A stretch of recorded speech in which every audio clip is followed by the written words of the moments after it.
Muy buenos días, buenas tardes o buenas noches, depende del momento en que escojan para ver este mensaje. Hoy vamos a tocar un tema que es todo para nosotros, porque tiene que ver con la esperanza de vida eterna. Y esa esperanza está en Jesucristo, nuestro Salvador. El tema se titula La naturaleza humana de Jesucristo. Lamentablemente, este es un tema que en algunos sectores se ha vuelto algo polémico. Aunque es tan importante, ¿por qué se ha vuelto tan polémico? Porque a menudo muchos proyectan o proyectamos lo que sentimos nosotros con respecto a la naturaleza de Jesucristo. Y en relación con esa naturaleza tenemos que hacernos una pregunta. ¿Qué naturaleza humana tuvo Jesús? ¿Cuál naturaleza? ¿Tomó la naturaleza de Adán antes de la caída o la naturaleza de Adán después de la caída? En teología se llama prelapsarios a los que creen que Jesús tomó la naturaleza impecable de Adán en el aspecto espiritual. Y poslapsarios a los que creen que tomó la naturaleza después de la caída. Ese término viene del latín lapsus, que significa desliz o caída. De allí que prelapsarios significa antes de la caída y poslapsarios se refiere a la naturaleza de Jesús después de la caída. El otro aspecto que nosotros encontramos tiene que ver con su origen divino, porque Él fue Dios en la carne humana, fue engendrado, según la Biblia, por el Espíritu Santo. ¿Cuánto de divino hay en Él y cuánto de humano? Leamos una cita inspirada del espíritu de profecía. La humanidad del Hijo de Dios es todo para nosotros. Es la cadena áurea que une nuestra alma con Cristo y mediante Cristo con Dios. Esto ha de ser nuestro estudio. Cristo fue un verdadero hombre. Dio prueba de su humildad al convertirse en hombre. Sin embargo, era Dios en la carne. Otra declaración. Debemos mirar su vida, estudiar su carácter y copiar el modelo. Lo que Cristo fue en su humanidad perfecta, debemos serlo nosotros, porque debemos formar caracteres para la eternidad. Comencemos considerando el primer punto. Hubo solo dos hombres que tuvieron a Dios como único Padre. Esos dos hombres fueron Adán, el primer Adán, como lo llama el apóstol Pablo, y Cristo, el segundo Adán.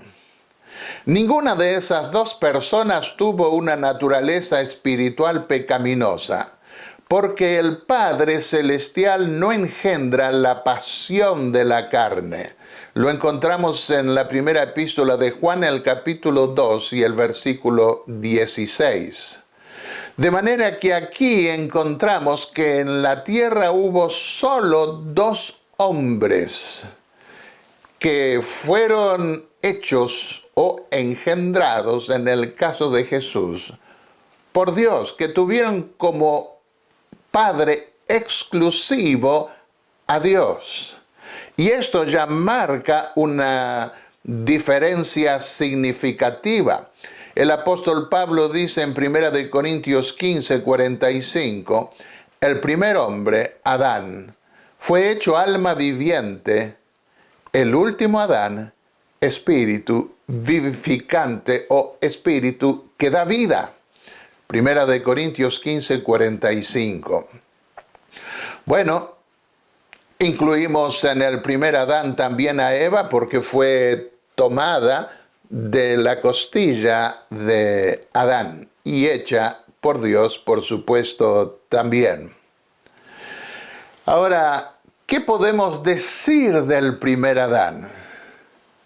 ¿Hizo Dios algo malo, como decían algunos antiguos que encontraron fósiles de diferentes especies? Creyeron algunos paganos antiguos que esos fósiles eran ensayos de los dioses que dieron finalmente con el producto humano que nosotros conocemos hoy o con las especies que tenemos hoy. Eso no es, por supuesto, así. Pero el primer Adán tuvo originalmente el maravilloso don de una naturaleza sin pecado. Dios hizo una obra perfecta. En tanto que Adán había sido creado sin pecado a la semejanza de Dios, Set, así como Caín, se nos dice, heredó la naturaleza caída de sus padres. Adán fue asaltado por el tentador en la fuerza de su perfecta virilidad, poseyendo pleno vigor de mente y cuerpo. Esta obra perfecta que Dios hizo en nuestros primeros padres se malogró por la introducción del pecado. Esa obra perfecta podía malograrse si los seres inteligentes con libre albedrío que Dios creó tomaban un rumbo diferente. Ahora, ¿qué podemos decir de la naturaleza espiritual o la naturaleza física del segundo Adán? Veamos primero la naturaleza espiritual impecable, sin pecado, del Hijo de Dios. En el Evangelio de San Lucas, el capítulo 1 y el versículo 35, se nos dice, el santo que nacerá será llamado Hijo de Dios. Esto le dijo el ángel a María.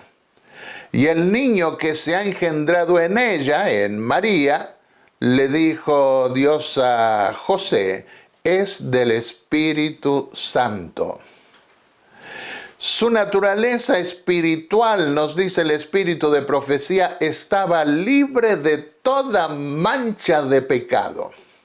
No había impreso, no estaba impreso en la naturaleza de Cristo el estigma del pecado que todos heredamos de Adán.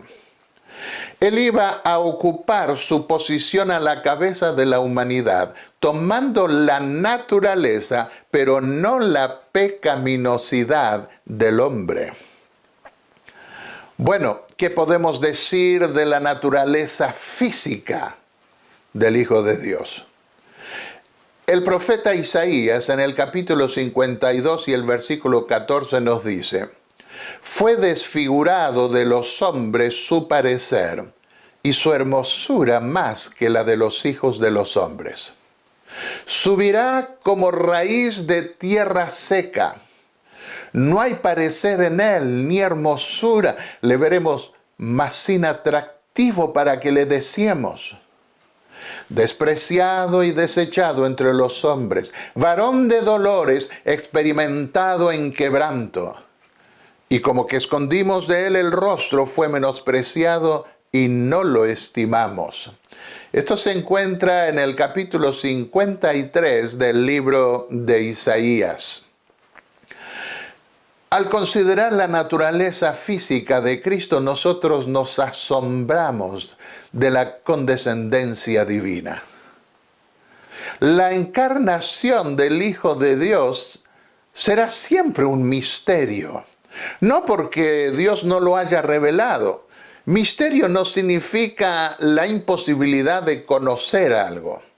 No, significa que hay cosas que Dios reveló y otras que probablemente permanezcan sin revelarse por mucho tiempo o aún por la eternidad.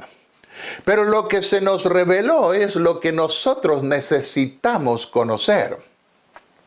Nos comenta el libro Deseado de todas las gentes, página 32, que habría sido una humillación casi infinita para el Hijo de Dios revestirse de la naturaleza humana, aun cuando Adán poseía la inocencia del Edén.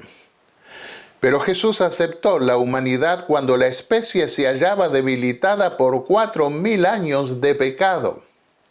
Como cualquier hijo de Adán, aceptó los efectos de la gran ley de la herencia. Y la historia de sus antepasados terrenales demuestra cuáles eran aquellos efectos. Mas Él vino con una herencia tal para compartir nuestras penas y tentaciones y darnos el ejemplo de una vida sin pecado. Los efectos de la herencia.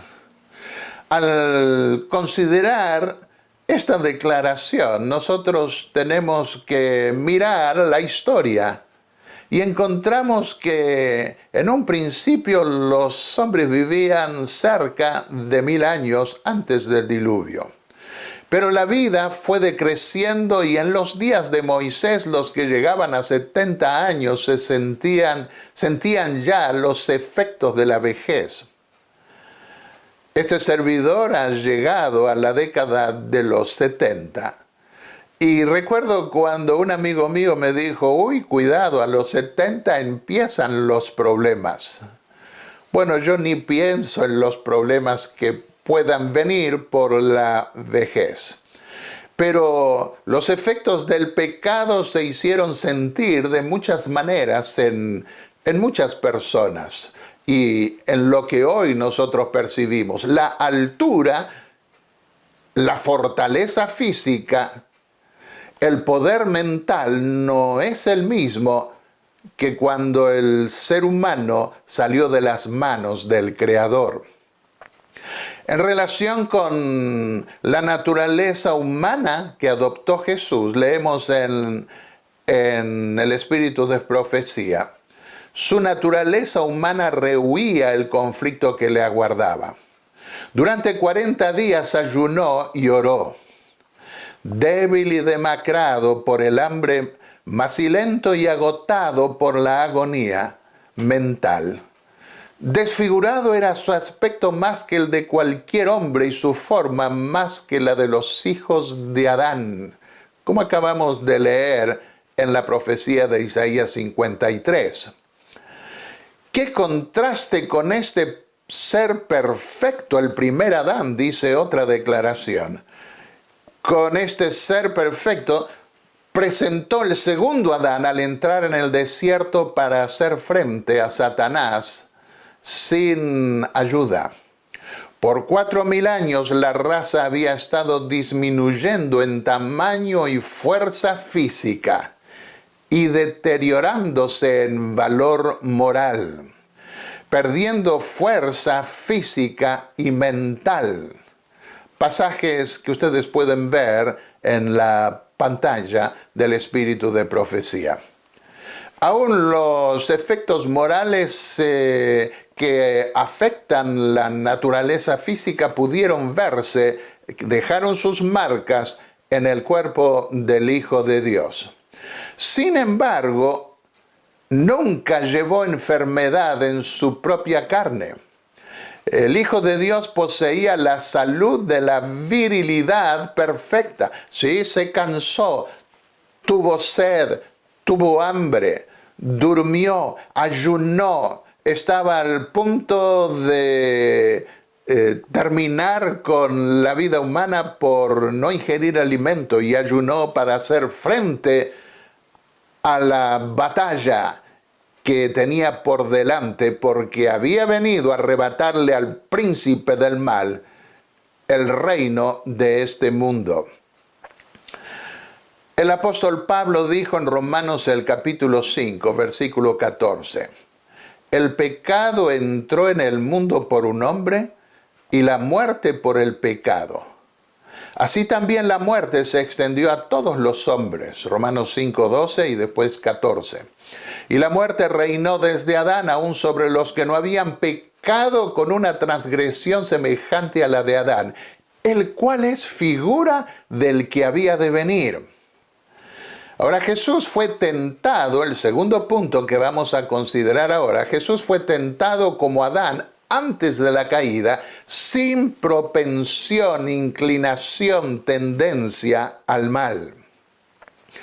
Escribió Elena de White, un pastor: sea cuidadoso, sumamente cuidadoso de cómo usted trata lo relacionado con la naturaleza humana de Cristo. No lo presente delante del pueblo como un hombre con propensiones al pecado. Él es el segundo Adán. El primer Adán, por causa del pecado, su posteridad nació con propensiones inherentes a la desobediencia. Pero Jesucristo era el unigénito de Dios. Ni por un momento hubo en él una propensión hacia el mal. Él fue atacado con tentaciones en el desierto, como Adán fue atacado con tentaciones en el Edén. Aquí nosotros podemos ver la comparación que da el espíritu de profecía entre el segundo Adán, la naturaleza humana de Cristo, con la del primer Adán y la naturaleza de la tentación en el mismo nivel que la tuvo el primer Adán. Cristo declaró, otra declaración inspirada: me pondré en el lugar de Adán, tomaré sobre mí mismo la penalidad de su pecado. Él tendrá otra prueba. Tendrá los privilegios y oportunidades de un hombre libre. Y el Hijo de Dios tenía que estar libre para poder dar esa oportunidad, porque un esclavo no tiene autoridad para dar libertad. Y se le permitirá al primer Adán ejercer su poder de elección otorgado por Dios. Una declaración más.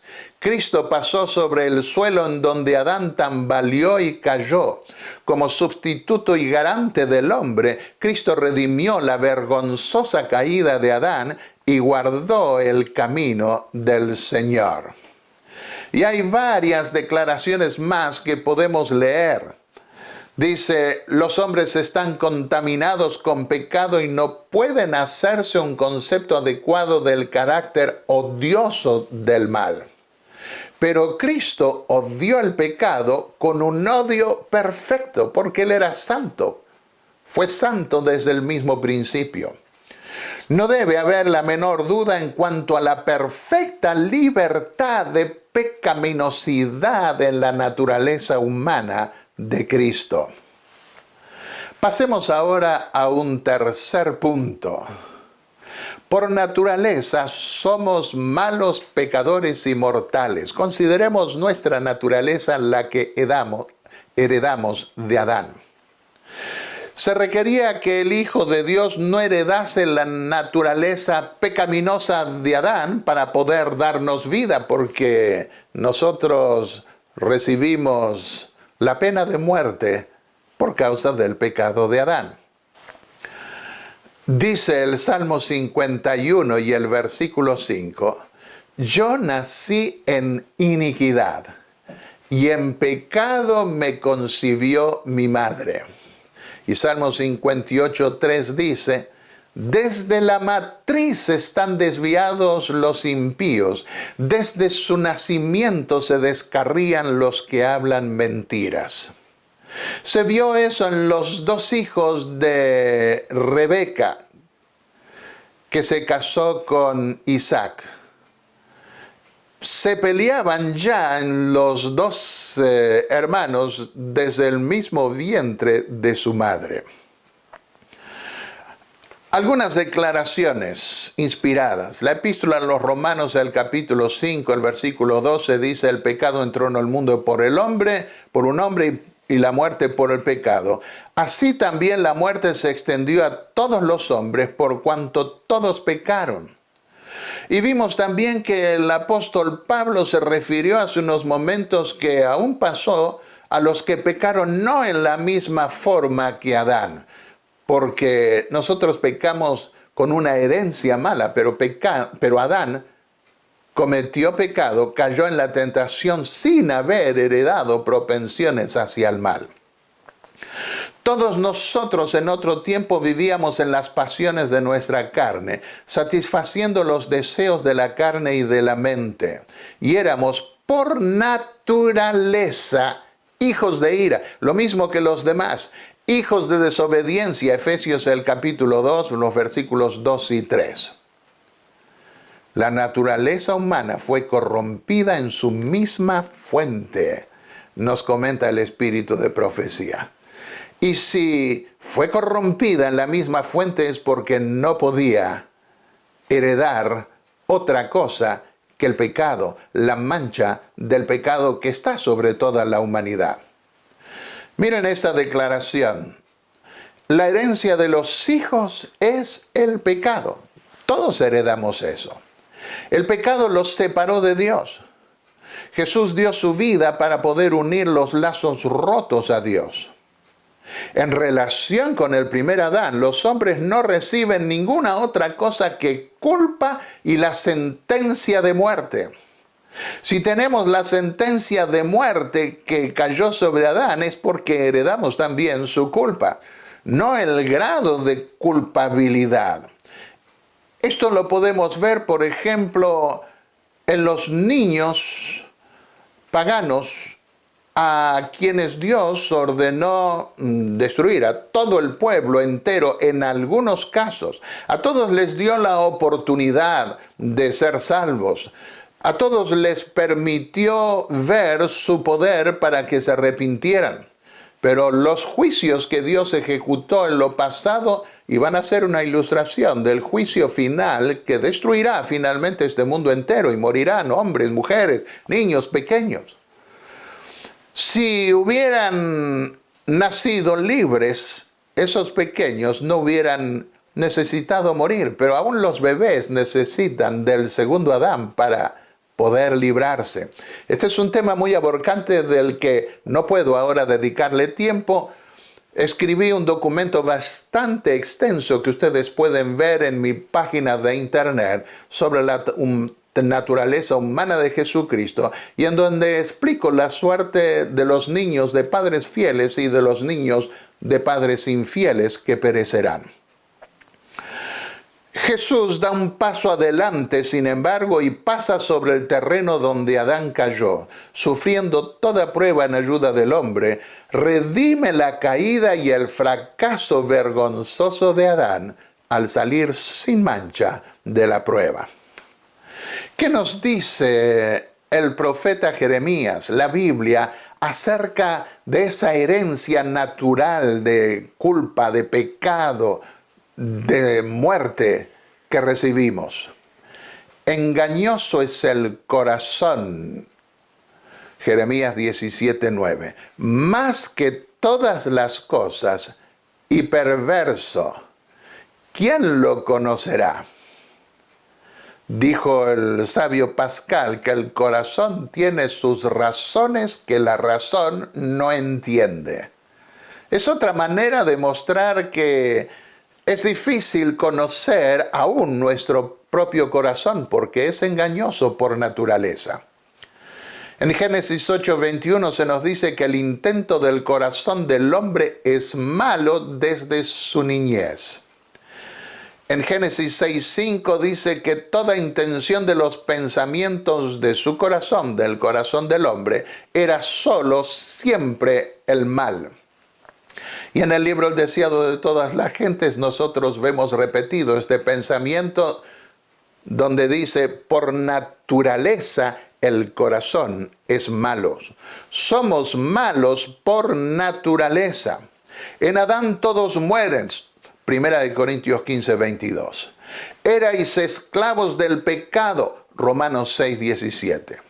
Las pasiones pecaminosas que obraban en nuestros miembros llevan fruto para muerte. Romanos 7:5. El pecado produjo en mí, dijo el apóstol, la muerte. Romanos 7:13. Soy carnal, vendido al pecado. Romanos 7:14. el pecado que mora en mí. Romanos 7, versículos 17 y 20. El mal está en mí. Por naturaleza el corazón es malo. Romanos 7, 21. La ley del pecado está en mis miembros. Romanos 7, 23. La humanidad fue hecha, constituida pecadora. Está en nuestro código genético. Romanos 5, 19. Todos están bajo pecado. Romanos 3, 9. Estamos muertos en delitos y pecados. Efesios 2, 5. Miserable hombre de mí, ¿quién me librará de este cuerpo de muerte? Romanos 7, 24. ¿Puede este prontuario calamitoso aplicarse a la naturaleza humana de Cristo? No hay hombre que no peque, dijo el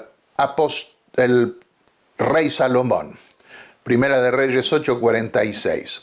No es justo delante de ti ningún viviente. Salmo 143:2. Ciertamente no hay hombre justo en la tierra que haga el bien y nunca peque. Eclesiastés 7:20. Todos están bajo pecado, como está escrito, no hay justo ni aun uno. Romanos 3:10.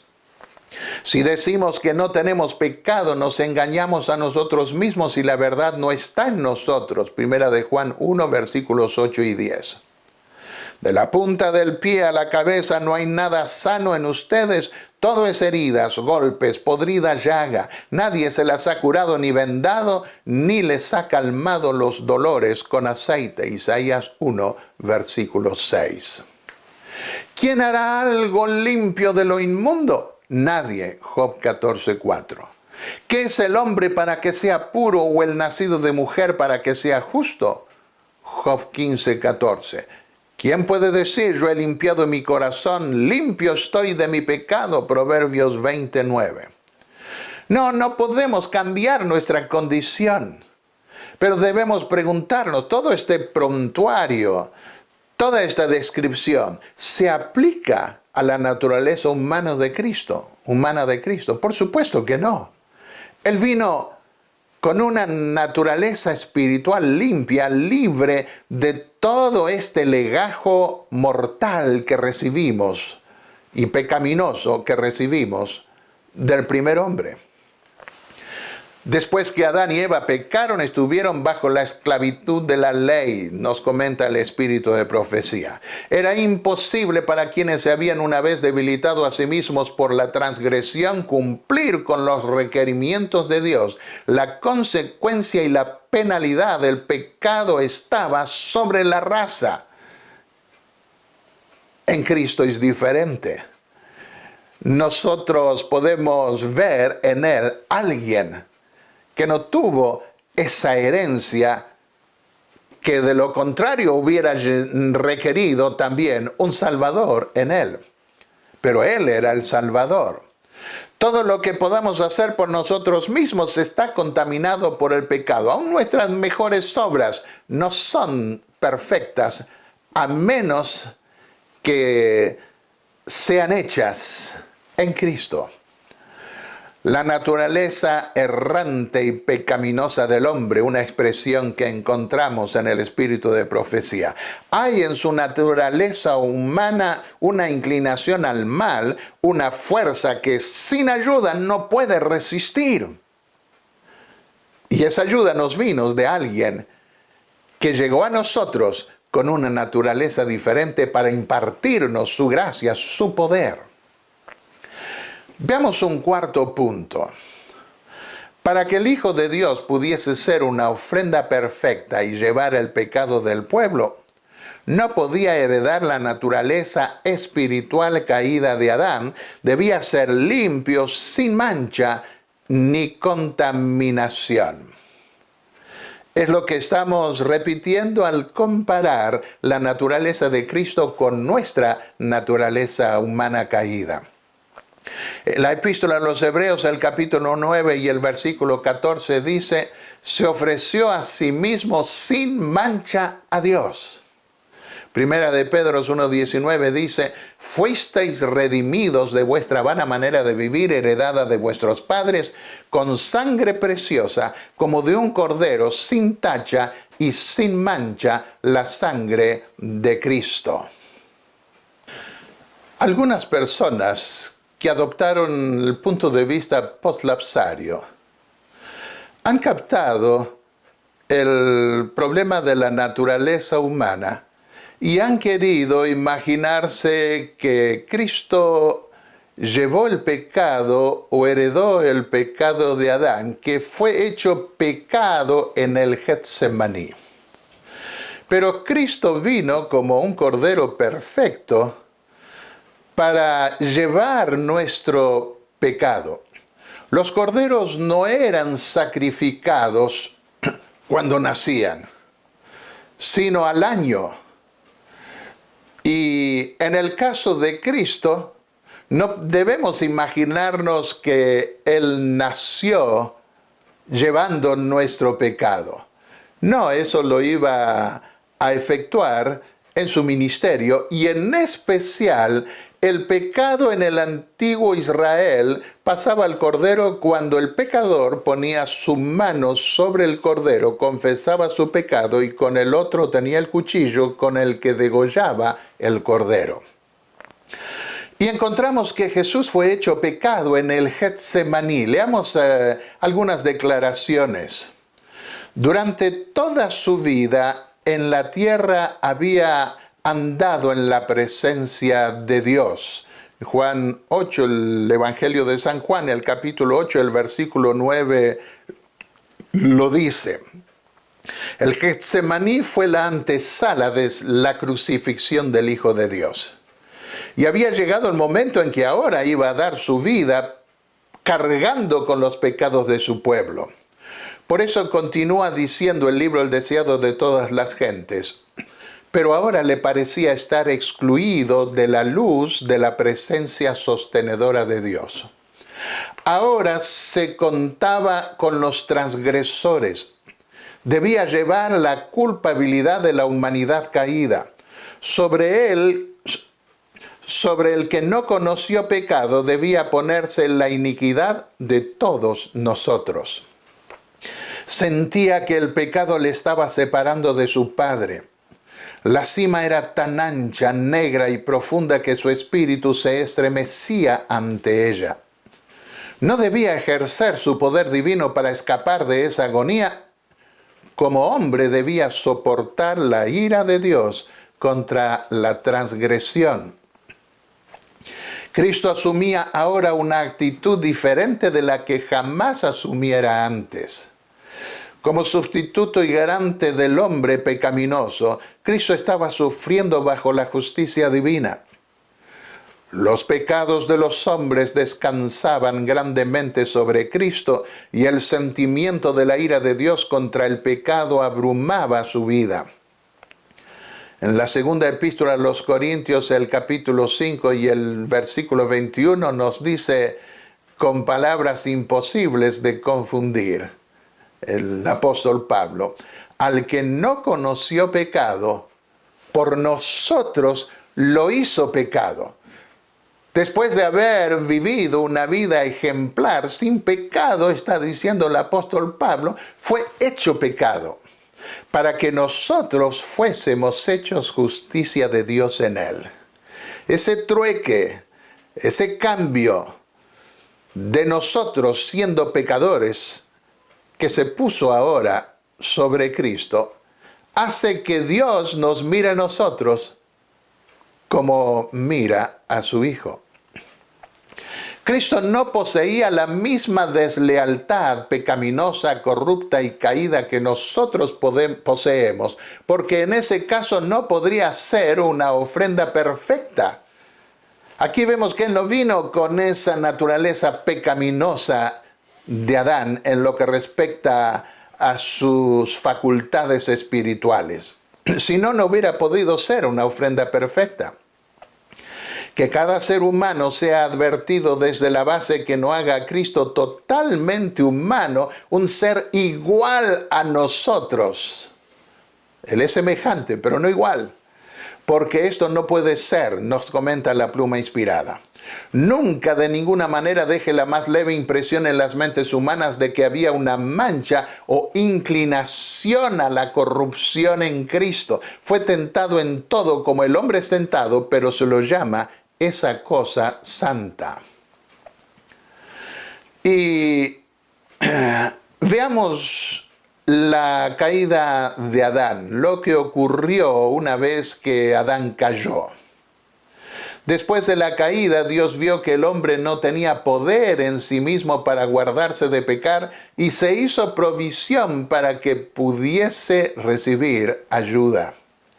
La naturaleza pecaminosa del hombre es débil y está predispuesta a la transgresión de los mandamientos de Dios. En Cristo Jesús, esa naturaleza espiritual de él no estaba predispuesta a la transgresión, porque él vino en la naturaleza impecable de Adán antes de la caída. Y sigue diciendo la pluma inspirada, el hombre no tenía poder para hacer las obras de Dios. Esa es la razón por la que Cristo vino a nuestro mundo, para que pudiese impartirle poder moral. No había poder ni en el cielo ni en la tierra, a no ser el poder de Cristo que pudiese librar. Ni siquiera un ángel iba a ser capaz de impartir ese poder o estar en la condición de vida para hacer frente a tamaña empresa de venir a representar al hombre y redimirlo aquí en la tierra. Y la Biblia nos habla de un principio sustitutivo. Cuando los israelitas iban al templo, ofrecían un animal en sacrificio por el pecado. El animal limpio cargaba con el pecado del pueblo cuando el pueblo lo confesaba. El pueblo quedaba libre y ahora el animal debía morir en sustitución por el pecador. Isaías 53:6 nos dice el profeta: todos nosotros nos descarriamos como ovejas, nos apartamos cada cual por su camino.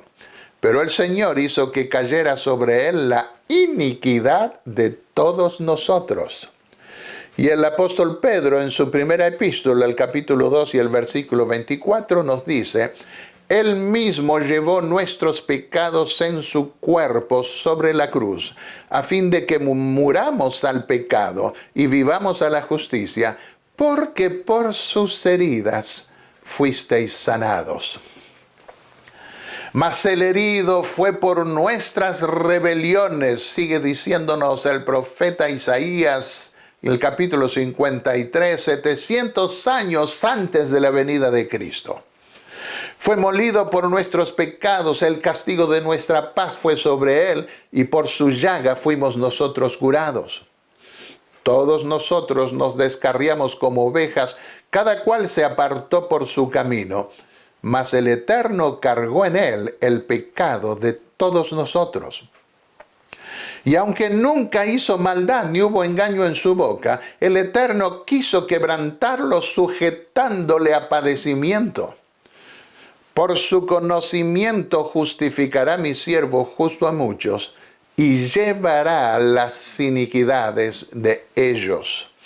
Acá vemos que él sufrió para llevar nuestras iniquidades, para cargar con nuestra maldad.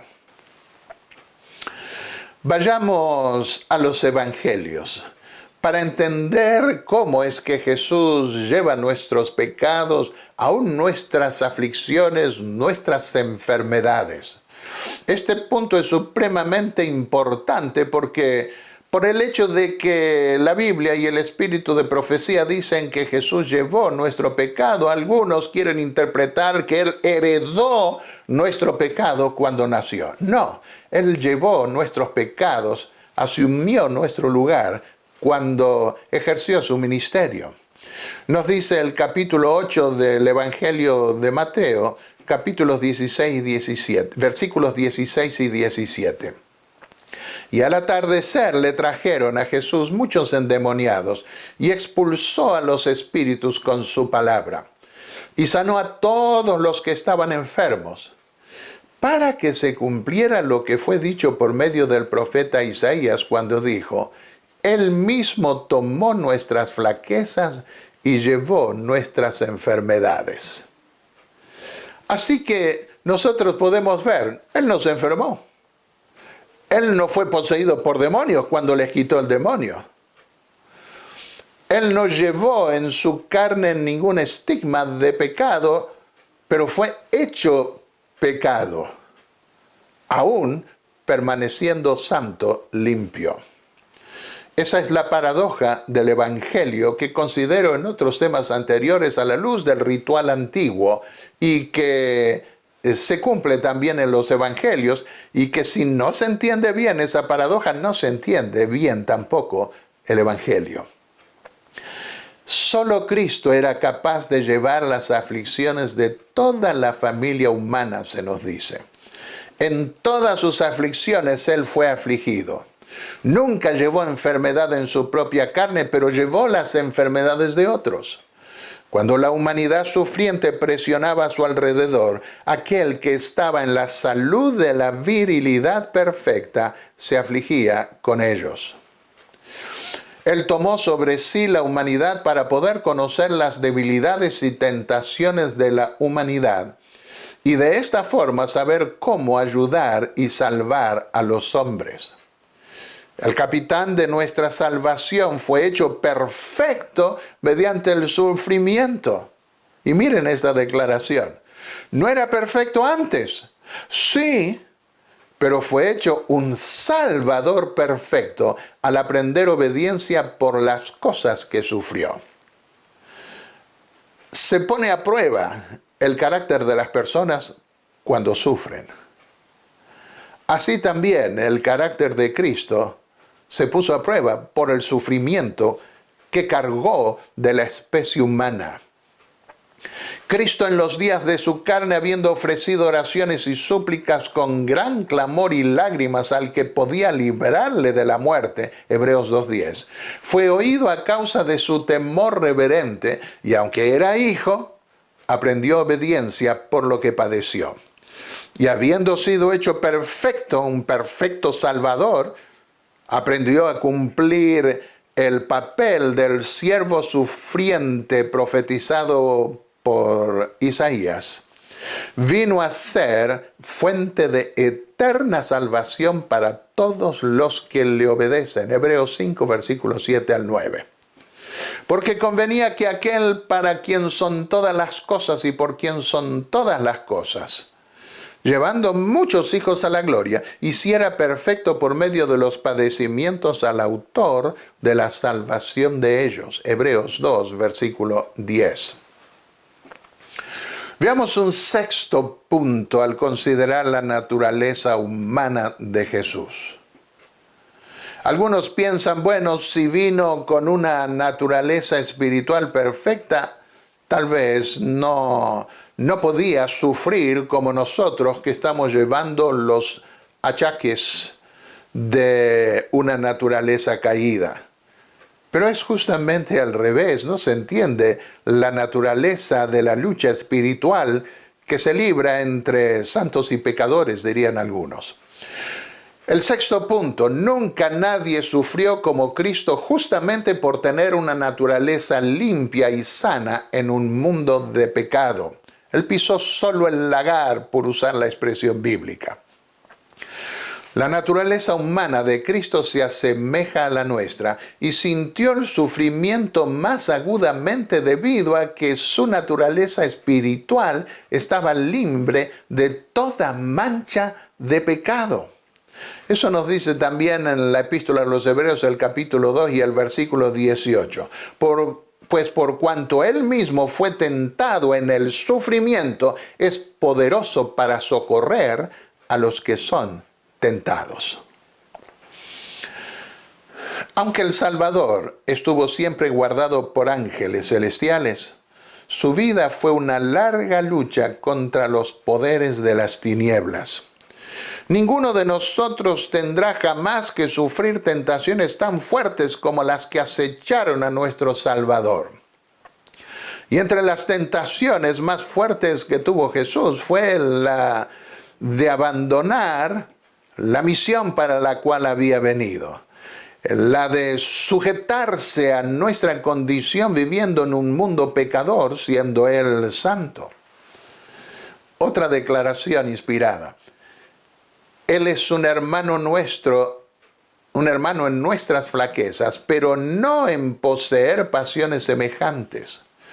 Como el ser sin pecado, su naturaleza rechazaba el mal.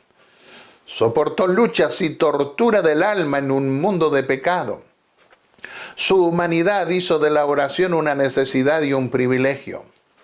Él necesitaba todo el más fuerte sostén y consolación divinos que su Padre estaba listo a impartirle a aquel que había, en beneficio del hombre, dejado los gozos del cielo y elegido su hogar en un mundo frío y desagradecido. Los que viven una vida pura, santa, que se convierten al Señor, sienten más los efectos del pecado, sufren más al ver el dolor ajeno y buscan su refugio en Dios. La senda del pesebre al Calvario se vio ensombrecida por la pena y el dolor en Cristo. Él era el hombre de dolores y sufrió tal congoja en su corazón que ningún lenguaje humano puede retratar. Podía haber dicho en verdad: mirad y ved si hay algún dolor como el mío. Lamentaciones 1:12. Su sufrimiento fue la más profunda angustia del alma. ¿Y qué hombre podría haber simpatizado con la angustia del alma del Hijo del Dios infinito? A pesar de odiar el pecado con un odio perfecto, recogió en su alma los pecados del mundo entero mientras caminó por la senda al Calvario, sufriendo la penalidad del transgresor. En su niñez, juventud y como hombre Jesús caminó solo. En su pureza y su fidelidad pisó el lagar solo. Llevó el horrible peso de responsabilidad de la salvación de los hombres. Esta fue la carga de su alma, y nadie pudo apreciar el peso que descansaba sobre él. En su vida, su madre y sus hermanos no entendieron su misión. Aun sus discípulos no lo entendían. Él había vivido en la luz eterna como uno con Dios, pero su vida terrenal debía pasarla en soledad. Solo debió reconocer la senda, solo debió llevar la carga. Sobre él, quien había depuesto su gloria y aceptado la debilidad de la humanidad, debía descansar la redención del mundo. Él vio y lo sintió todo, pero su propósito permaneció firme. Sobre su brazo dependió la salvación de la raza caída y extendió su mano para asir la mano del amor omnipotente. Como uno con nosotros debía llevar la carga de nuestra culpa y maldición. El sin pecado debía sentir la vergüenza del pecado. El amante de la paz debía habitar en la lucha. La verdad debía morar con la falsedad, la pureza con la vileza. Cada pecado, cada discordia, cada lujuria contaminante que había traído la transgresión fue tortura para su espíritu. Cristo se sometió al insulto y la burla, al desprecio y al ridículo. Oyó cómo se falseaba y aplicaba mal su mensaje, que estaba lleno de amor, bondad y misericordia. Oyó que a él lo llamaban el príncipe de los demonios porque testificaba que era hijo de Dios. Su nacimiento fue sobrenatural, pero para su propia nación, para los que tenían cegados los ojos a las cosas espirituales, fue considerado como un borrón y una mancha. De hecho, cuando se dio una de las confrontaciones más fuertes que tuvo con los dirigentes de la nación hebrea, hubo un momento en el que le dieron a entender que él era un hijo de una prostituta por su nacimiento virginal, en el que no creían, por supuesto. y debió llevar ese estigma que le atribuyeron los demás en muchos casos. No hubo una gota de nuestra amarga pena que Él no probara. Ninguna parte de nuestra maldición que Él no soportara para que pudiera llevar a Dios a muchos hijos e hijas. La soledad de Cristo separado de las cortes celestiales, viviendo la vida de la humanidad, nunca fue entendida o apreciada por los discípulos como debiera haber sido. Cuando Jesús no estuvo más con ellos, comenzaron a ver cómo podían haberle mostrado sus atenciones que le habrían traído alegría a su corazón. Sí, los discípulos sabían que Él era el Mesías. Habían percibido su gloria escondida en el ropaje de la humanidad. Pero recién después que se fue, por revelación fueron captando que quien había estado con ellos no era nada más ni nada menos que el Hijo de Dios, que el Dios omnipotente hecho carne en la humanidad. Un séptimo punto que debemos considerar en la naturaleza humana de Jesús. Cristo fue tentado en todo semejante a nosotros, no igual en la forma. Cristo no tuvo tentación a fumar cigarrillos. No existía el cigarrillo en aquella época. No tuvo tentación a excederse en la velocidad manejando en una ruta, violando las leyes del tránsito. No tuvo la forma exterior de la tentación que muchos de nosotros tenemos, pero en esencia, Él tuvo la tentación que todos tenemos y que consiste en mantenerse fiel a Dios en medio de la prueba o ceder ante la aflicción, ante la presión, ante la provocación. Porque no tenemos, dijo el apóstol Pablo en el capítulo 2, versículos 17, un sumo sacerdote que no pueda compadecerse de nuestras flaquezas, sino uno que fue tentado en todo según nuestra semejanza, no igual, pero fue sin pecado, Hebreos 4:15. Por tanto, tenía que ser hecho semejante a sus hermanos en todo, a fin de que llegara a ser un misericordioso y fiel sumo sacerdote en las cosas que a Dios atañen, para hacer propiciación por los pecados del pueblo, Hebreos 2:17. Acá vemos que Él debía hacerse semejante a nosotros para entendernos. Y hoy Él es nuestro sumo sacerdote, nuestro mediador y abogado en la corte del cielo, que puede abogar por nosotros porque nos entiende. No es un Dios frío, no es como una computadora que solo reacciona por efectos electrónicos, sino que tuvo un corazón que vivió, sintió lo que nosotros sentimos. Jesús no fue tentado en todo igual que nosotros, sino según nuestra semejanza, nos dice el apóstol. En Romanos 8, el versículo 3, homoioteta en griego. No tuvo una naturaleza espiritual pecaminosa como la nuestra, sino que vino en semejanza de carne de pecado o en la forma de naturaleza pecaminosa, según distintas traducciones. Otra declaración inspirada: no debemos pensar que el riesgo de Cristo de ceder a las tentaciones de Satanás degradaba su humanidad y que poseía las mismas propensiones pecaminosas y corruptas del hombre. Jesús había tomado sobre sí la naturaleza humana y fue hecho en semejanza de la carne pecaminosa y fue tentado por Satanás como todos los niños son tentados. Dios envió a su Hijo en semejanza de carne pecaminosa. En el libro Deseado de todas las gentes, página 278, encontramos estas mismas palabras que encontramos también en las epístolas del apóstol Pablo. Vistió su divinidad con la humanidad. se despojó de sí mismo y tomó la forma de un siervo y fue hecho en la semejanza de carne pecaminosa. Estas expresiones del espíritu de profecía confirman la lectura de las epístolas del apóstol Pablo.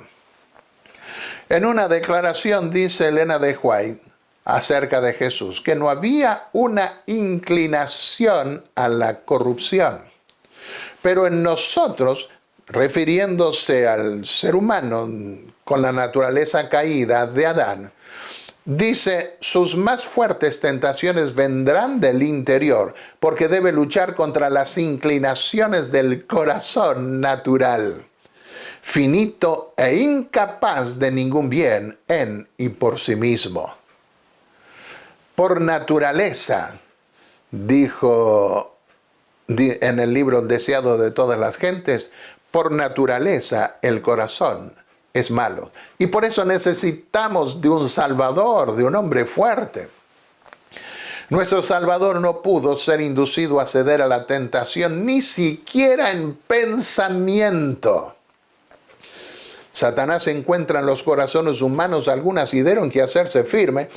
Es tal vez algún deseo pecaminoso que se acaricia por medio de la cual la tentación se fortalece. Pero Cristo declaró al hablar de sí mismo, viene el príncipe de este mundo, mas no tiene nada en mí. Satanás no pudo encontrar nada en el Hijo de Dios que le permitiese ganar la victoria. No hubo en él ningún pecado del que Satanás pudiese sacar ventaja. Un octavo y último punto. Las tentaciones de Jesús tuvieron que ver con el cumplimiento de su misión, no con inmoralidad. No sin obstáculos iba el generalísimo del cielo a ganar las almas de los hombres para su reino. Desde su infancia en Belén fue continuamente asaltado por el maligno. Ningún ser humano había venido al mundo y escapado al poder del engañador. Las fuerzas de la confederación del mal asediaban su senda para entablar guerra con él y, si era posible, prevalecer contra él. Las seducciones que Cristo resistió son las mismas que nosotros encontramos tan difíciles de resistir. Le fueron infligidas en un grado tanto mayor cuanto más elevado es su carácter que el nuestro. Llevando sobre sí el terrible peso de los pecados del mundo, Cristo resistió la prueba del apetito, del amor al mundo y del amor a la ostentación que conduce a la presunción. Él se humilló a sí mismo y tomó sobre sí nuestra naturaleza para poder hacernos como Él mismo, puro y recto, libre de contaminación. Sufrió más que ninguno de ustedes será jamás llamado a sufrir. Así vemos nosotros que esa naturaleza perfecta de Cristo en su dimensión espiritual le permitió venir a este mundo, vencer aferrado al poder que su Padre estaba listo para darle, como está dispuesto a darlo también a nosotros que vivimos en pecado para salir del pozo en donde nos encontrábamos. Satanás esperaba que bajo el imperio de la desesperación y el hambre extrema, Cristo perdería la fe en su Padre y obraría un milagro en su propio favor. Si lo hubiera hecho, habría malogrado el plan de salvación. Había venido para soportar la prueba como debemos soportarla nosotros, dejándonos un ejemplo de fe y sumisión. Ni en esta ocasión ni en ninguna otra ulterior en su vida terrenal realizó él un milagro en favor suyo. Sus obras admirables fueron todas hechas para beneficio de otros. De manera que las tentaciones que el diablo le dio a Jesús tuvieron el propósito de alejarlo de la misión que Dios le había dado. Y él no podía usar un milagro teniendo el poder. Por eso sus tentaciones fueron tan fuertes. Teniendo el poder de ejercer milagros, de destruir a sus enemigos, de convertir las piedras en pan, por ejemplo, No lo hizo porque no debía vivir de una manera diferente a la nuestra para ser nuestro ejemplo. Otra tentación que vino más tarde. Cuando Jesús dijo que debía ir, les dijo a sus discípulos, había llegado el momento final y debía ir a Jerusalén y morir y ser rechazado por su nación. Se alarmaron sus discípulos y el apóstol Pedro, el discípulo Pedro, le dijo, no lo permita Dios, Señor, eso nunca te acontecerá. Ellos pensaban que Cristo iba a reinar, pero no entendían los dos momentos del reino de Cristo. Él había venido primero para ofrecer su sacrificio, su vida en sacrificio por el pecado. Y vio Jesús que el diablo estaba detrás de ese consejo de amigo que le quiso dar el apóstol Pedro. No vayas a Jerusalén a morir. Escapa a ese sacrificio. Y por eso le dijo a Pedro, en realidad a Satanás que estaba detrás de Pedro, quítate de delante de mí, Satanás, me eres tropiezo. Mateo 16, 23. Otra tentación, y vemos, todas tienen que ver con la misión de Cristo. El diablo a cada uno nos tienta por donde sabe que tenemos la parte más débil. Pero en el caso de Cristo sabía que no iba a provocarlo con la inmoralidad porque Él era limpio. Él dijo que el que mira a una mujer para codiciarla, ya pecó en su corazón, de manera que ni en pensamiento el Hijo de Dios tuvo malas intenciones.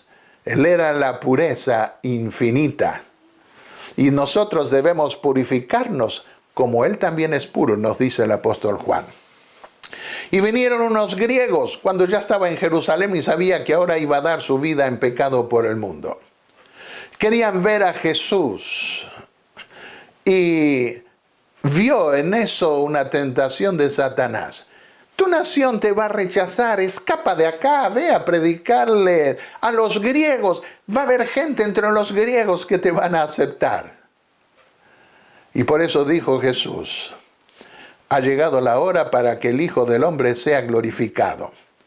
De cierto os digo que si el grano de trigo no cae en la tierra y muere, queda solo. Pero si muere, lleva mucho fruto. El que ama su vida la perderá. Y el que aborrece su vida en este mundo, para vida eterna la guardará. Ya iba a llegar el momento en que los apóstoles irían a predicar al mundo griego y al mundo entero. Pero Jesús había venido para morir. Y solo cuando muere la semilla, permite que germine la vida y se reproduzca. Ahora está turbada mi alma. Juan 12, 27, dijo Jesús. ¿Y qué diré? Padre, sálvame de esta hora. Mas para esto he llegado a esta hora. Jesús sintió el impacto de esta tentación de Satanás, pero dijo, yo vine para morir. Y nada lo iba a apartar de esa misión, y nos dicen los evangelios que él puso su rostro como una piedra hacia Jerusalén para que nadie lo desviara de esa misión, sabiendo que había llegado el momento de deponer su vida para salvar la humanidad. Y en el Getsemaní fue donde Jesús ya virtualmente, diríamos hoy, murió. Allí pasó por ese momento de prueba final de su vida, donde pendía la salvación del mundo. Y Jesús no era que tenía tanto miedo a morir, sino el sentir el peso del pecado, la ira de Dios. Ahora iba a ser separado de su Padre, de quien gozaba tener comunión y gozó tener comunión durante toda su vida. Y por eso él sufrió tanto. Por eso en ese momento la copa temblaba de su mano. Nos dice el libro, el deseado de todas las gentes, embargaba el alma de Cristo el temor de quedar separada de Dios. Satanás le decía que si se hacía garante de un mundo pecaminoso, la separación sería eterna. La suerte de la humanidad pendía de un hilo. Cristo podía aún ahora negarse a beber la copa destinada al hombre culpable. Él no vino con la sentencia de muerte de Adán.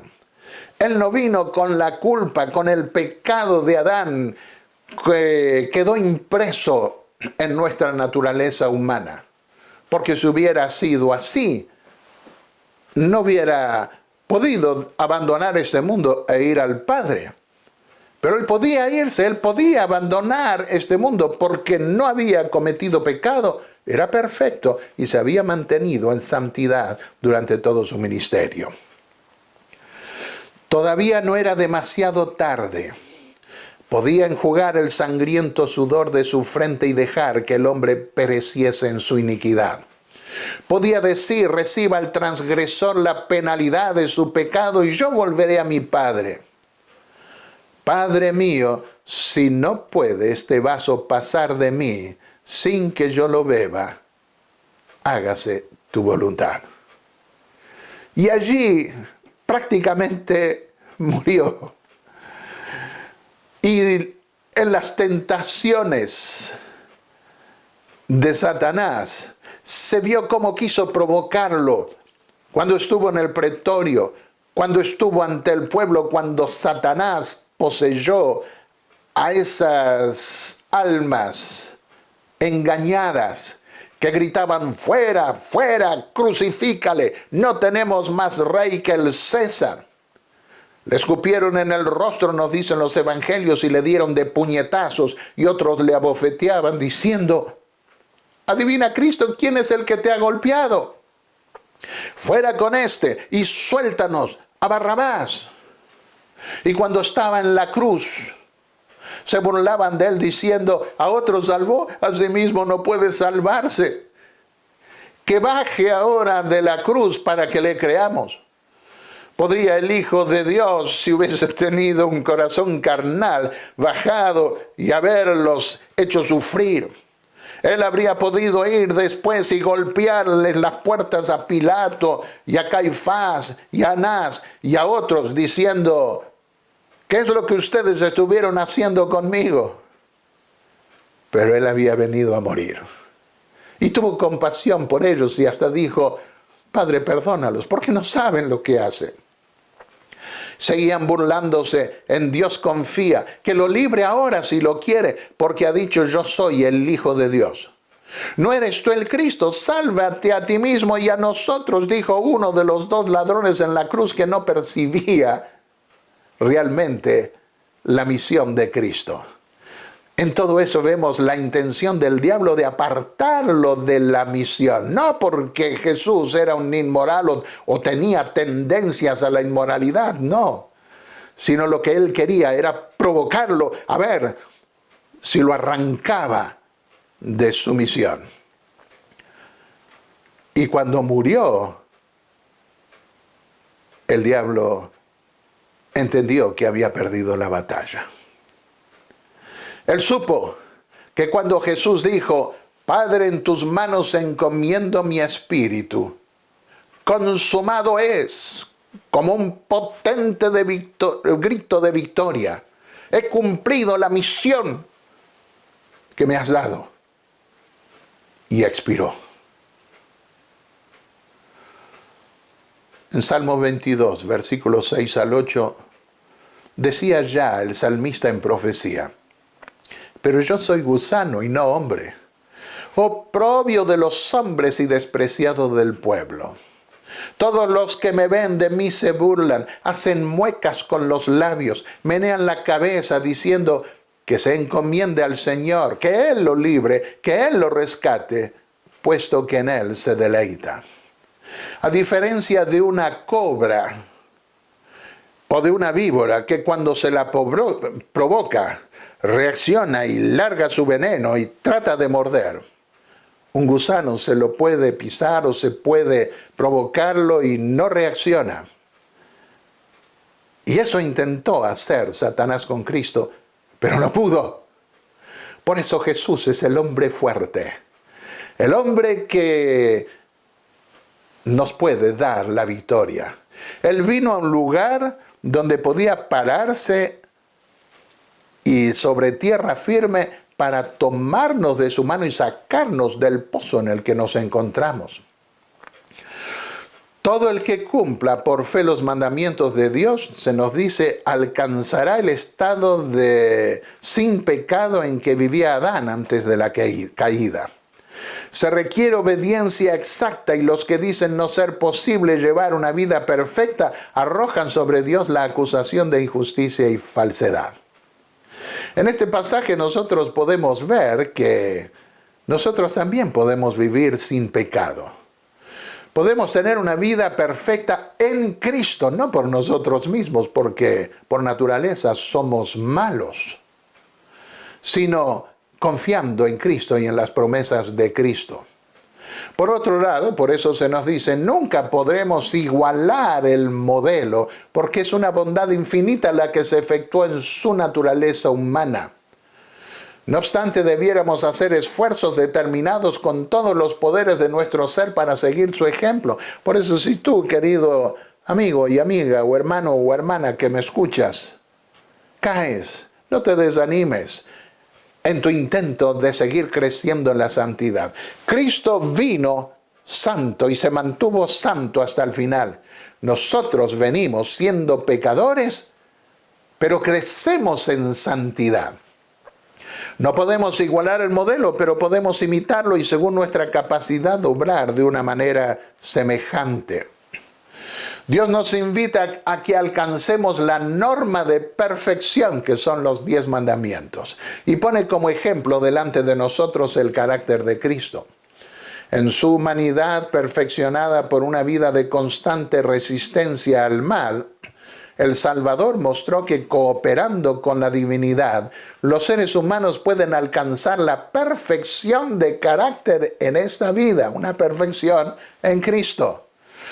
Esta es la seguridad que nos da Dios de que nosotros también podemos obtener una victoria completa en nuestro Salvador. ¿Y qué respecto a la última generación?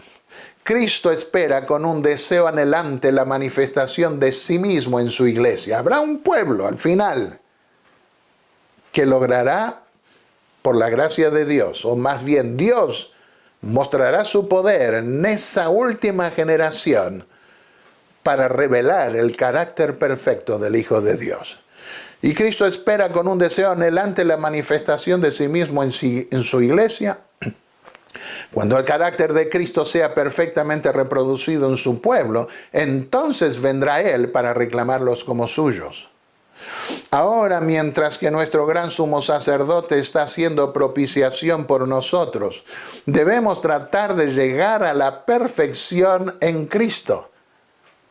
Hay un esfuerzo que debemos hacer. No podemos llegar por nosotros mismos a esa perfección, pero debemos tratar de imitar ese modelo con toda nuestra alma. Y por su gracia y su poder, Dios revelará ese poder en la última generación para destruir toda la escoria que queda en nosotros y reluzca en forma pura y perfecta el carácter de Cristo. Nuestro Salvador no pudo ser inducido a ceder a la tentación, ni siquiera en pensamiento. Cristo declaró al hablar de sí mismo, viene el príncipe de este mundo, mas no tiene nada en mí. Juan 14:30. Satanás no pudo encontrar nada en el Hijo de Dios que le permitiese ganar la victoria. Cristo guardó los mandamientos de su Padre y no hubo en él ningún pecado del que Satanás pudiese sacar ventaja. Esta es la condición en que deben encontrarse los que han de poder subsistir en el tiempo de angustia. No podemos hacerlo, pero Dios puede hacerlo en nosotros. Lo que es imposible para los hombres es posible para Dios. Y debemos prepararnos y permitir que las providencias de Dios nos ayuden a crecer en santidad. Algo que dura toda la vida. Y eso es posible gracias al don de Jesucristo. Qué maravilloso testimonio que nos dejó nuestro Salvador en su vida humana. Por la conversión Jesús puede ser nuestro ejemplo. Nos da su Espíritu para que podamos triunfar. Querido hermano, que esa sea tu experiencia también. Oremos. Padre y Dios Santo que estás en los cielos, gracias por el don de Jesucristo, tu Hijo amado. En esa vida maravillosa, perfecta, aunque cargada de sufrimiento, de compasión, de dolor por todo lo que nos toca pasar en este mundo. Él es nuestro ejemplo y con el poder de tu Espíritu y que nos es dado gracias a su sacrificio, nosotros sabemos que podemos triunfar también. Perdona nuestras faltas y límpianos. Permite que podamos ser purificados como Jesús también es puro. Y que podamos triunfar y estar listos para cuando vengas a llevarnos a tu reino de gloria. En el nombre de Jesús. Amén.